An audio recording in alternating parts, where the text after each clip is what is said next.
यहां पर आपका एग्जाम आने ही वाला है। अब मात्र 1 महीने से भी कम का समय बचा है और अगर ऐसे में अगर आप कुछ चीजों को ध्यान से समझें या ध्यान से एनालाइज करें तो आपको पता लग जाएगा कि किस तरीके से यूजीसी नेट जून 2026 का पेपर बनने वाला है।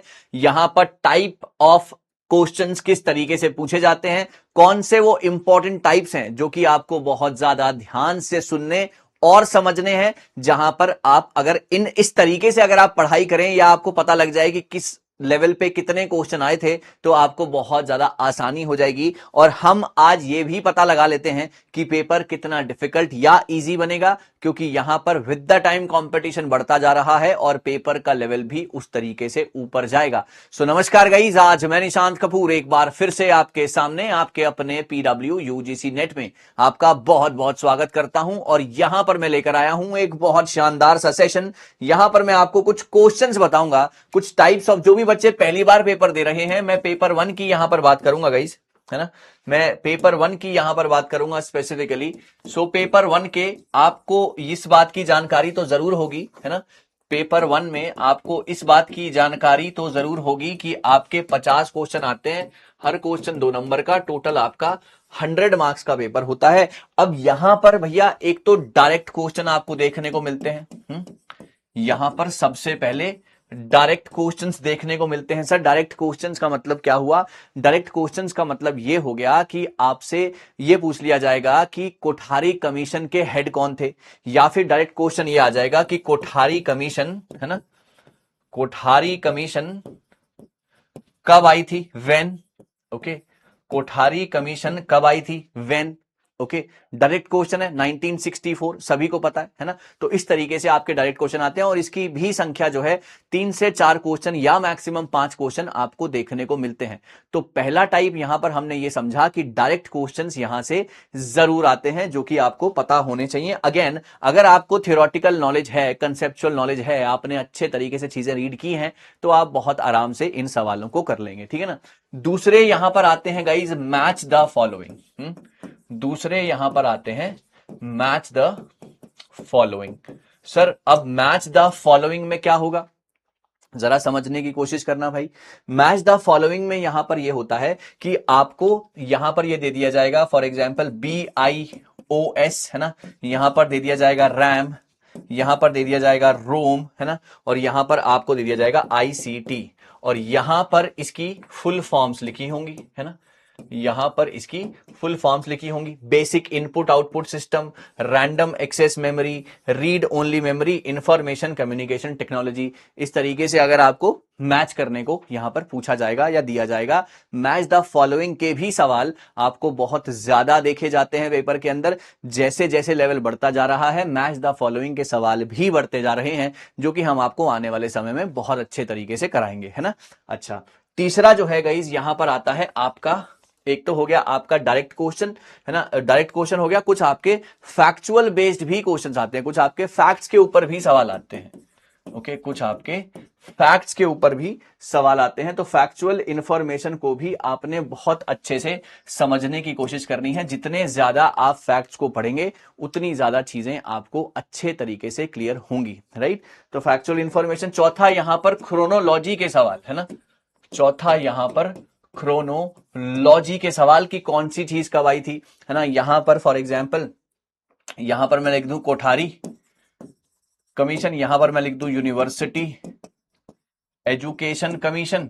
ओके, यहां पर मैं लिख दूं आपका फॉर एग्जांपल NEP 2020, और यहां पर मैं लिख दूं मुदलियार कमीशन, है ना, यहां पर मैं लिख दूं मुदलियार कमीशन। अब आपको इसको लाइन से बिठाना है ना, लाइन से बिठाना है। तो यूनिवर्सिटी एजुकेशन कमीशन ये आपकी नंबर 1 पे, ये आई थी आपकी 1948 में।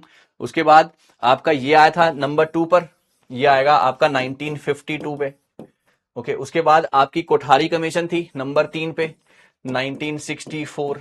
देन आपका NEP 2020 2020 में आया फॉर श्योर, और ये आएगा आपका नंबर 4 पे। तो इस तरीके से आपने क्रोनोलॉजी के सवाल भी बिठाने हैं। ओके, क्रोनोलॉजी के सवाल भी आपने बिठाने हैं। कुछ आते हैं आपके नंबर 5 पर, आते हैं आपके इनडायरेक्ट क्वेश्चंस, है ना, कुछ आते हैं आपके इनडायरेक्ट क्वेश्चंस जो कि आपको कहीं से भी, है ना, कुछ भी घुमा फिराकर जो है आपको पूछ लिया जाता है। अब घुमा फिराकर पूछ लिया जाता है का ये मतलब है कि आपको फॉर एग्जाम्पल यहां पर आपको 3-4 स्टेटमेंट दी होंगी, है ना, और आपको जो है फिर आखिरी में उस सवाल का जवाब देना है, या घुमा फिरा के जो है आपको सवाल पूछा जाएगा कि फॉर एग्जाम्पल अगर मैं मैथ्स की ही बात कर लूं, इनडायरेक्ट क्वेश्चन में अगर मैं यहां पर मैथ्स की ही बात कर लूं या मैं रीजनिंग की ही बात कर लूं, यहां पर जो है आपको सवाल बहुत ज्यादा इनडायरेक्ट पूछे जाते हैं, है ना। यहां पर अगर आपकी कंसेप्चुअल नॉलेज अच्छी है, यहां पर अगर आपकी कंसेप्चुअल नॉलेज अच्छी है तो आप आराम से सवाल को कर पाएंगे। एक आपके यहां पर छठे पे आते हैं आपके थ्योरी बेस्ड, है ना। थ्योरी बेस्ड का ये मतलब है कि आपको 3-4 स्टेटमेंट दे दी होंगी।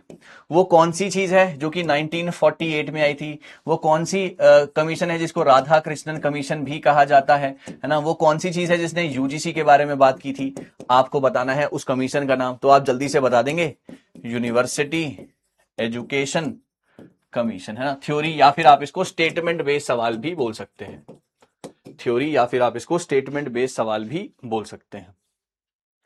अब बात समझे। उसके बाद अगली जो चीज आएगी, एक 7वां चीज आएगी मिसलेनियस। ये भैया कहीं से भी आपका सवाल आ सकता है। वो जो 3-4 सवाल आजकल पूछे जा रहे हैं, कभी मूवीज के ऊपर आ जाता है, कभी कुछ तो कभी कुछ, तो ये कुछ ऐसे सवाल हैं जो कि 3-4 सवाल हैं जो कि मिसलेनियस भी आते हैं, वो प्योरली लक बेस होते हैं। तो आपको अगर आते हैं तो आप इसको कर लेंगे, अगर नहीं आते हैं तो फिर वो आपके लिए दिक्कत कर सकते हैं। तो ये 7 सवालों का पैटर्न जो है देखा जाता है। अब बारी आती है पेपर का लेवल कैसा होगा, है ना। पेपर का लेवल जिस तरीके से हम देख रहे हैं वो मॉडरेट टू हाई होगा, वो मॉडरेट टू हाई होगा, क्योंकि पेपर अब हल्के पेपर नहीं बना रहा एनटीए। अब पेपर का लेवल जो है बहुत अच्छा खासा जा रहा है। तो मॉडरेट टू हाई जो है पेपर का लेवल है ना। आपने जो है यहां पर 80 से ज्यादा नंबर स्कोर करने हैं। इसके लिए आपने, है ना, मंडे टू सैटरडे शाम को 6 बजे के सेशंस मेरे, और संडे को दोपहर को 12 बजे के सेशन जो है मेरे आपने रेगुलरली देखने हैं, ताकि आपसे कुछ भी चीजें मिस ना हो जाएं। तो इन सवालों को जितना हो सके हम आपको प्रैक्टिस कराएंगे, चाहे क्रोनोलॉजी, चाहे मैच द फॉलोइंग, चाहे स्टेटमेंट, चाहे डायरेक्ट, चाहे इनडायरेक्ट, चाहे थ्योरेटिकल, चाहे मिसलेनियस, सारे सवाल जो है हम आपको कराने की यहां पर कोशिश करेंगे। आप हमारे साथ इसी प्रकार जुड़े रहिए, कुछ नया कुछ बेहतरीन हम लाते रहेंगे। जो भी कोई डाउट हो कमेंट सेक्शन में जरूर लिखिएगा। Thank you so very much guys, all the very best.